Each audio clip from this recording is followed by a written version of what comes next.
Hey guys, welcome back to my YouTube channel. I'm Dr. Arinath Singh and I am a second year JR in the Department of Neurosurgery at AIIMS New Delhi. And in this video, I wanted to talk about NEET PG as well as INICET aspirant who are going to appear for the upcoming exam. And एक short note मैं उन aspirants को देना चाहता हूँ who are not getting their branch of their choice in the current NEET PG counseling session and they are feeling dejected. Okay. पहली चीज़ मैं ये उन स्टूडेंट्स को ये बोलना चाहूँगा, ठीक है, before I start with this guidance for NEET PG INICET for upcoming exam, एक शॉर्ट नोट है बस for those aspirant who are feeling dejected at this point of time, क्योंकि उनको ब्रांच ऑफ चॉइस नहीं मिली है and that's why they are thinking कि वो फिर से एग्जाम दे दे या फिर अपने सेकेंड या थर्ड चॉइस के साथ सेटल हो जाए. ठीक है, पहली बात तो यार जो मैंने अपने समय जब मैं वीडियोज़ देख रहा होता था तो उससे मैंने ये सीखी थी कि you in first and second attempt, okay, आपके नीट पीजी के फर्स्ट एंड सेकेंड अटेम्प्ट में you should try to get a branch that you like, okay, but in case आपको नहीं मिलता है फर्स्ट और सेकेंड अटेम्प्ट में, then you should like the branch that you get. ठीक है, ये बात क्लियर हो गई. अब कई स्टूडेंट इस चीज़ को ना ब्रांच को रिलेट करते हैं. वो क्यों पेपर फिर से देना चाहते हैं? क्योंकि वो ब्रांच को को रिलेट करते हैं विद सक्सेस इन लाइफ. वो देखते हैं ब्रांच कितना फाइनेंशियली रिवॉर्डिंग है. This is how their mindset is tuned. Okay, so जिसके वजह से दे फील कि उनको फिर से एग्जाम देने की जरूरत है because they are not getting that so called top choices और the high earning choices. But let me tell you यार, in the present era of seamless connectivity and in an era where you are resource rich, you have your resources at your fingertips, right? You can build connections, you can build network, you can build a startup at your fingertips, and you can do a side hustle at your fingertip. In this present era, trust me, your intensity, your drive and your hunger will decide where you land up, because branch is just a part of your life. Okay, whether you take a very hectic branch like neurosurgery or cardiac surgery, or you take a very light 9 to 5 type of branch, suppose anatomy, physio, biochem, pharmacology, right? All of this branch will have you, in all of these branch you will have some time beyond the branch which will be devoted to your friend or family or a side hustle. Now you have to decide, ठीक है, कि आप वो जो free time आपको मिल रहा है beyond your branch, आप उसको कैसे यूज करना चाहते हो. देखो, पहली बात मैं क्लियर कर दूं कि अगर आपका श्योर शॉट है, जो कि आई फील ना सिर्फ 5-10% स्टूडेंट होते हैं जिनका ये श्योर शॉट होता है कि मेरे को बस यही और यही ब्रांच करनी है और कुछ नहीं करना, उनके लिए फिर से ड्रॉप देना वैलिड है. ठीक है, क्योंकि फिर they won't be happy in life by doing some other branch. उनको ड्रॉप देना है, रिजाइन करना है, पेनल्टी दे करके फिर से पेपर देना, उनके लिए वो जस्टिफाइड. बट अगर कोई बंदा ड्रॉप इसलिए कर रहा है बिकॉज ही फील्स कि उसकी branch will not give him that much of success which other branch can, right, उसके लिए ड्रॉप देना, फर्स्ट सेकेंड ड्रॉप के बियॉन्ड कुछ भी देना, I don't think so in the present era it is justified. Because आपके पास जो भी टाइम है, अगर आप लाइट ब्रांच भी ले रहे हो, उसके बियॉन्ड आपके पास जो भी टाइम है उसमें you can do a lot of things. You can run a side hustle, you can start building your self, you can start upskilling your self, you can upgrade your self, you can build your communication skill, you can build your network, and you can get into some startup, you can do a lot of things. Okay, आपका जो भी hobby है उसको आप professional level पे ले जा सकते हो apart from your branch to be more successful, right, and to have more sources of income or finances, right. तो अगर आप ड्रॉप कर रहे हो इन the present era just because आपको लग रहा है कि यार मेरे ब्रांच में दम नहीं है, ठीक है, तो ऐसा आपको नहीं करना चाहिए. देखो, दम बंदे में होता है, ब्रांच बाद में आती है, राइट, जैसे कि GRG सर भी कहते हैं and he has proved that, right. So next thing, मैं अब बात करूंगा नीट पीजी और INICET एस्पिरेंट्स के बारे में. Okay, so please pardon me अगर if you feel I am slow, आप 2x पे देख सकते हो. I am not use to guiding NEET PG aspirants, I am just starting off. I think this is my second video for guidance of NEET PG and INICET aspirant. I have usually been doing videos for NEET UG aspirant, so I'm well accustomed to what all can turn the table for them. But I'm not used to guiding this set of aspirant. तो अगर आप NEET PG INICET के लिए prepare कर रहे हो, तो अगर आप ब्रांच के बारे में सोच रहे हो, रैंक के बारे में सोच रहे हो, that is good, that's okay. आप ये देख रहे हो कि हाँ कौन सा टॉप कॉलेज में आपका ब्रांच किस रैंक पे मिलेगा एंड उस रैंक के लिए आप प्रिपेयर कर रहे हो, that is good. Okay, but I also want you to focus on the person who can achieve that rank. Trust me, क्योंकि this is a very popular saying, you should not focus only on the goal. Okay, once you have set the goal, you should focus on being the person who can achieve that goal. Okay, which brings me to the next page of this video.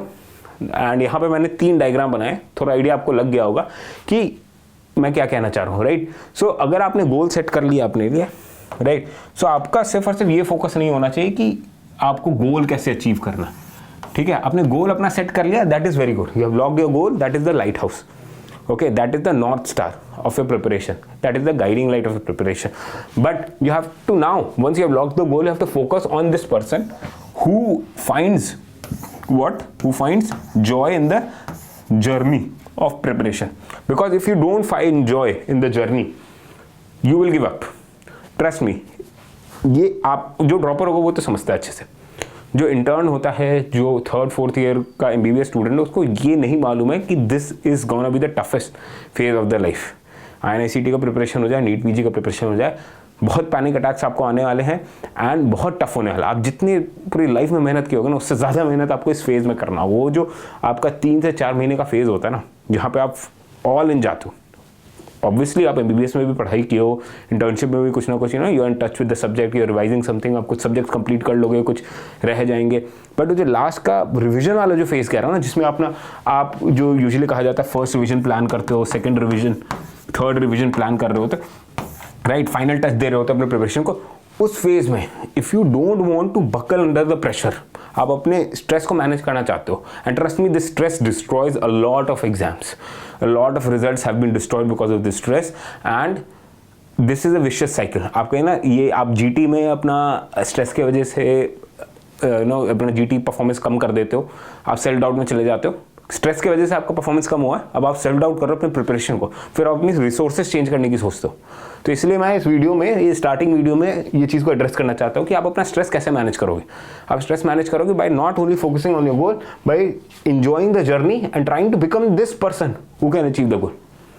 अब इसका मतलब क्या है, मैं आपको बस थोड़ा brief में बताऊंगा कि यार पहली चीज़ समझ लेते हैं कि ये जो आपका स्ट्रेस है ना, it is directly related to your performance in this way, right. तो एक ऑप्टिमम अमाउंट ऑफ स्ट्रेस जो है आपको ऑप्टिमम परफॉर्मेंस देगा. All of this is well known, okay, and this is scientifically proven. आप बहुत ज़्यादा स्ट्रेस लोगे एंड देन आपका परफॉर्मेंस कम हो जाएगा, and then you will start questioning yourself, you will start ruling yourself out of the exam, and आप अपने गेम को गलत तरीके से खेलना शुरू करोगे. You will start hoarding a lot of resources, आप वैरायटी ऑफ चीज़ें पढ़ने लगोगे, एंड आपका एग्जाम का जो टेम्परामेंट है वो खराब हो जाएगा. सो स्ट्रेस को मैनेज करना है so that performance is optimum, and at the same time आपको ये ध्यान रखना है कि यार आपने जो टॉप वाली जो चीज़ है ना आपकी, कि टॉप कॉलेज और टॉप ब्रांच में जाना है, ठीक है, उससे एक और चीज़ होता है कि आपका स्ट्रेस बढ़ता है. ओके, सो स्ट्रेस को अगर आपको ऑप्टिमाइज करना है for optimising your performance, I feel आपको एक बार आपने गोल सेट कर दिया अपना कि ये कॉलेज ये ब्रांच चाहिए, उसके साथ आपको एक फ्लेक्सिबिलिटी वाला एक क्वेश्चन भी अपना रेडी रखना है, राइट. कि टॉप कॉलेज टॉप ब्रांच तो आपने अपने लिए सोच ली, ठीक है, हालांकि ये चीज़ भी आपके रियलिस्टिक पैरामीटर पे बेस्ड होना चाहिए. ओके, आपने अच्छी जगह पढ़ाई कर नहीं रखी, MBBS में सिर्फ मस्ती मारी है, आपको कुछ नोट वोट प्रिपेयर्ड नहीं है, और आप सोच रहे हो कि 3 महीने में आप टॉप कॉलेज में टॉप ब्रांच उठा लोगे, तो ऐसा नहीं होने वाला. ट्रस्ट मी, आपके रियलिस्टिक स्टैंडर्ड के हिसाब से जो टॉप चीज़ पॉसिबल है, उसमें भी आपको अपने आप को एक कंफर्ट जोन देना है. एक कंफर्ट जोन नहीं मैं कहूँगा, एक क्वेश्चन देना है, flexibility question, so that you are not pressurised, because this is what I felt, right. जब I finished my internship from AIIMS Delhi, okay, when I finished my MBBS and internship from AIIMS Delhi, तो मेरे ऊपर बहुत pressure था यार कि यार अब एम्स दिल्ली के नीचे मैं कहीं जाना ही नहीं चाहता हूँ. I want to do my some kind of surgical residency, be it ophtho, ortho, obs, gynae, general surgery, neurosurgery और pediatric surgery from AIIMS Delhi. ये उस समय की बात बता रहा हूँ. बाद में चीज़ें चेंज हो गई, वो कैसे चेंज हुई मैं अलग वीडियो में कवर करूँगा, ठीक है, कि मैंने ऑप्था उठा ली, फिर मैंने स्विच किया, फिर न्यूरो सर्जरी ली, ना आई एम हैप्पी, वो सारी चीज़ें बाद में कवर करूँगा. If you want a video on that I will do that. But यहाँ पर मैं ये कहना चाहता हूँ कि आप अपने आप को क्वेश्चन दो. जब मैं when I assumed, when I only wanted कि यार मेरे को एम्स दिल्ली से ही करना है, ठीक है, तो that created lot of pressure on me and because of that starting में मैं पढ़ ही नहीं पा रहा था, ठीक है। Then I recalled my days of NEET UG preparation and तब मैंने रियलाइज़ किया कि यार उस समय भी I got very stressed out, उसकी वजह से मेरी पढ़ाई नहीं हो रही थी और मैं स्ट्रेस इसलिए ले रहा था बिकॉज मेरे को लगता था कि मैं एम्स दिल्ली के अलावा कहीं जाऊँगा ही नहीं, ठीक है। फाइनली मैं एम्स दिल्ली पहुँच गया और मैं ये सोच रहा था कि मेरे को टॉप 10 रैंक ही चाहिए नीट में, मेरे को फाइनली वो भी मिल गया, मेरी 9th रैंक थी नीट में 2017 में। बट उसके लिए, ठीक है, मैंने क्या किया, मैंने ये अज्यूम किया कि यार मेरे को टॉप 1000 रैंक भी मिल जाएगी तो मैं डॉक्टर तो बन रहा हूँ, ठीक है, तो that is a good enough thing for me, ठीक है। तो वो आपको अपना डिसाइड करना होगा what is good enough for you.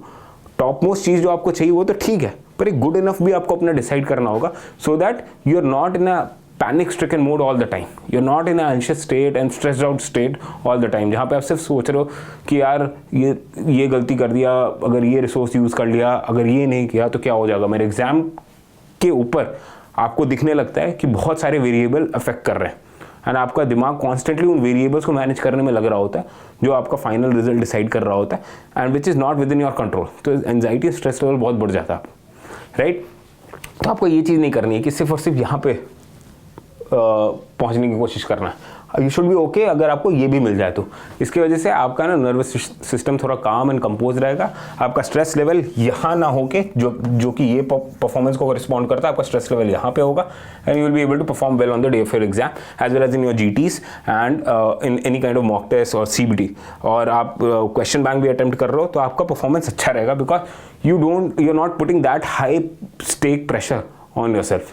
You know it is a high stake exam, ठीक है, it is well known, ठीक है, मैं ये डिनाई नहीं कर रहा हूँ। बट अगर आप वो चीज़ कॉन्स्टेंटली अपने आप को रिमाइंड करते रहोगे तो आप पढ़ाई कब करोगे, ठीक है। तो इसलिए अपने आप को एक क्वेश्चन दो एंड अगर आपको टॉप कॉलेज उस ब्रांच का, सपोज आपको सिर्फ और सिर्फ मेडिसिन ही चाहिए, ठीक है, तो टॉप मोस्ट कॉलेज नहीं भी मिल रहा है आपको, that's okay, second best, third best, top 10 colleges अपने डिसाइड कर लो, उसमें भी अगर आप जाते हो यू शुड बी ओके, ये सोच के आपको पढ़ाई करनी है, ठीक है। तो गोल आपको थोड़ा फ्लेक्सिबल रखना है ताकि आपकी परफॉर्मेंस जो है यहाँ ग्राफ से देखो तो ऑप्टिमाइज हो सके and you should focus on being this person who finds a joy in the journey and this way I feel you will be able to have a good start to your preparation. You will have a good hold over your preparation.